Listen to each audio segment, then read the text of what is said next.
SBN Telugu ఛానల్కి స్వాగతం. జాగృతిలో చేరిన కాంగ్రెస్ పార్టీ కరీంనగర్ మండల సీనియర్ నాయకుడు. కరీంనగర్లోని జాగృతి కార్యాలయంలో కరీంనగర్ మండల ఇన్ఛార్జ్ జంగా అపర్ణ సాగర్ల ఆధ్వర్యంలో కరీంనగర్ మండలానికి చెందిన కాంగ్రెస్ పార్టీ సీనియర్ నాయకులు కమాగ్రి ఆంజనేయులు, దాసరి అంజలి, పుల్లూరి శ్యామల, కారుపాకల శ్రీలత, బీసా లక్ష్మిలు జాగృతిలో చేరారు. వారికి జిల్లా అధ్యక్షులు గుంజపాడుగు హరిప్రసాద్ వారికి జాగృతి కండువా కప్పి ఆహ్వానించడం జరిగింది. ఈ సందర్భంగా జిల్లా అధ్యక్షుడు గుంజపాడుగు హరిప్రసాద్ మాట్లాడుతూ, జాగృతి అధినేత్రి కవితక్క నాయకత్వంలో రాష్ట్ర వ్యాప్తంగా అనేక సమస్యల మీద పోరాటం కొనసాగుతుంది అని వారన్నారు. బడుగు బలహీన వర్గాల అభివృద్ధి ధ్యేయంగా జాగృతి పనిచేస్తుందని వారన్నారు. ఈ కాంగ్రెస్ ప్రభుత్వం 6 గ్యారంటీలు అమలు చేయడంలో పూర్తిగా విఫలం చెందిందని, అందుకే కాంగ్రెస్ పార్టీ మీద ప్రజలకు విశ్వాసం పోయిన కారణంగా నాయకులు కాంగ్రెస్ పార్టీని వీడి జాగృతిలో చేరుతున్నారని, 2029లో తెలంగాణ రాష్ట్రానికి కవితక్క గారు నాయకత్వం వహించడం ఖాయమని అన్నారు. ఈ కార్యక్రమంలో జిల్లా జాగృతి ప్రధాన కార్యదర్శి మేకల తిరుపతి, జిల్లా సీనియర్ నాయకులు రంగరవేణి లక్ష్మణ్, చంటి శ్రీనివాస్, ఆదివాసీ విభాగం జిల్లా అధ్యక్షుడు కుతాడి శ్రీనివాస్, బీసీ విభాగం జిల్లా అధ్యక్షుడు శ్రీరాముల రమేష్, యువజన నాయకులు హుస్నాబాద్ రాజ్ కుమార్, జిల్లా నాయకులు బసవేణి రాజేందర్ తదితరులు ఉన్నారు. మరింత సమాచారం కొరకు మా ఛానల్ను సబ్స్క్రైబ్ చేయండి.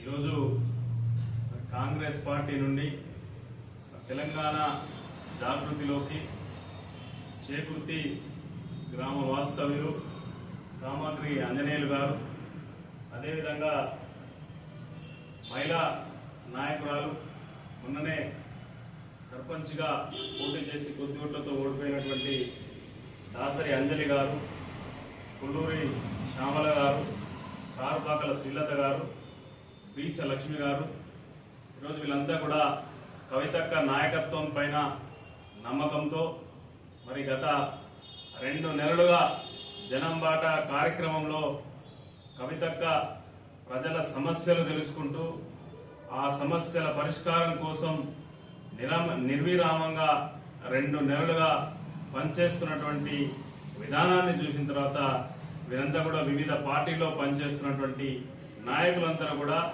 మేము కవితక్కతో నడుస్తాం, కవితక్క అడుగులో అడిగేసి నడుస్తాం, జాగృతి ద్వారా ప్రజాసేవ చేస్తాం, జాగృతి ద్వారానే మేము ప్రజలకు దగ్గరై ప్రజల సమస్యల పరిష్కారం కోసం పనిచేస్తామని చెప్పి ఈరోజు జాగృతిలో వీరందరూ కూడా చేరడం జరిగింది.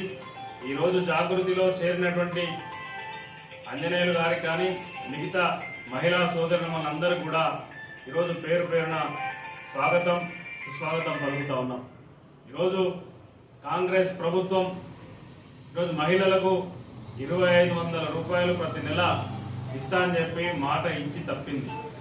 అదేవిధంగా 6 గ్యారంటీలు అమలు చేస్తా అని చెప్పి 6 గ్యారంటీలు అమలు చేయక ఈరోజు ప్రజల్ని మోసం చేస్తూ ఉంది. మరి ఇవన్నీ చూసిన తర్వాత కాంగ్రెస్ పార్టీ నుండి ఆంజనేయులు గారు ఈరోజు కవితక్క నాయకత్వంలో పనిచేస్తా అని రావడం జరుగుతూ ఉంది. ఈరోజు 6 గ్యారంటీల అమలులో కాంగ్రెస్ పార్టీ, కాంగ్రెస్ ప్రభుత్వం విఫలమైంది. అదేవిధంగా ప్రజలకు ఇచ్చిన హామీలు నెరవేర్చడంలో విఫలమైంది. మహిళల్ని మోసం చేసింది. జాబ్ క్యాలెండర్ సంవత్సరానికి 2 లక్షల జాబులు ఇస్తా అని చెప్పి యువకుల్ని మోసం చేసింది. ఫీజు రియంబర్స్మెంట్ కట్టకుండా కాలేజీలు బంద్ చేసుకునేటువంటి పరిస్థితి వచ్చి విద్యార్థులను మోసం చేస్తా ఉంది, ఉద్యోగులను మోసం చేస్తా ఉంది, డిఎస్ చేస్తా అని చెప్పి ఏక నిరుద్యోగులను మోసం చేస్తా ఉంది. కాంగ్రెసే పెద్ద మోసపూరితమైనటువంటి పార్టీ. ప్రభుత్వంలోకి వచ్చిన తర్వాత అన్ని మోసాలే చేస్తుంది కనుక ఈరోజు కాంగ్రెస్ నుండి జాగృతిలోకి వలసలు వస్తూ ఉన్నాయి. ఈరోజు చేరినటువంటి నాయకులు కూడా స్వాగతం పలుకుతూ ఖచ్చితంగా ఈ రాష్ట్రానికి కవితక్క నాయకత్వం అవసరం. ఆగమైపోతుంది తెలంగాణ. 1200 మంది బిడ్డలు ఆత్మ బలిదానం చేసుకుని తెచ్చుకున్న తెలంగాణలో ఈరోజు కాంగ్రెస్ చేతిలోకి పోయిన తర్వాత తెలంగాణ రాష్ట్రం అంతా కూడా ఆగమైపోతుంది.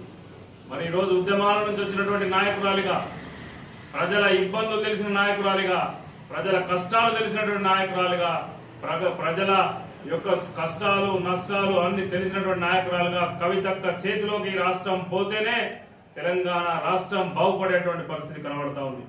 ఎందుకంటే మహిళ కుటుంబాన్ని ఏ విధంగా చక్కదిద్దుకుంటుందో ఈ రాష్ట్రాన్ని కూడా ఆ విధంగా చక్కదిద్దుకోవాల్సిన అవసరం ఉంది కనుక ప్రజలందరూ కూడా ఈరోజు వారు 14 ఇయ్యాల గద్వాల జోగులాంబ జిల్లాకు పోతే 15వ జిల్లా.